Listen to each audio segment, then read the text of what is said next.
Nerul police station मध्ये 27 मार्च रोजी 174/2025 हा मोटारसायकल चोरीचा गुन्हा दाखल झाला होता।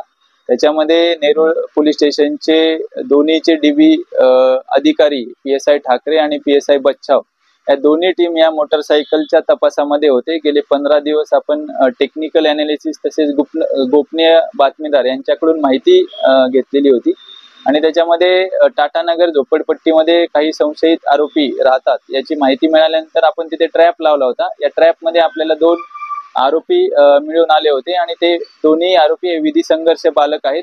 त्यांनी या मोटारसायकल चोरीची कबुली दिलेली आहे। त्याच्यानंतर पुढील तपासामध्ये त्यांनी इतर पोलीस स्टेशनच्या हद्दीमधून देखील 12 वाहनं चोरी केल्याची कबुली दिलेली आहे। त्याच्यामध्ये नेरूळ येथील 5 गुन्हे, खारघर येथील 3 गुन्हे, कोपरखैरणे येथील 2 गुन्हे, सानपाडा, डोंगरी आणि उरण येथील एक गुन्ह्यातील वाहने चोरी केल्याची त्यांनी कबुली दिलेली आहे।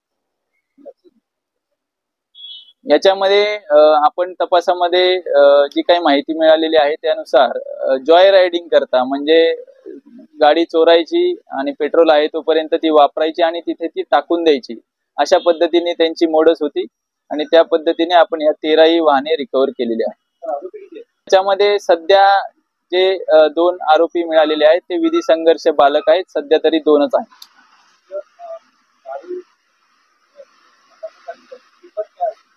याच्यामध्ये या आपण 13 वाहनांची किंमत बघितली तर साधारणतः 4,32,000 किंमत या 13 वाहनांची मिळून होत आहे।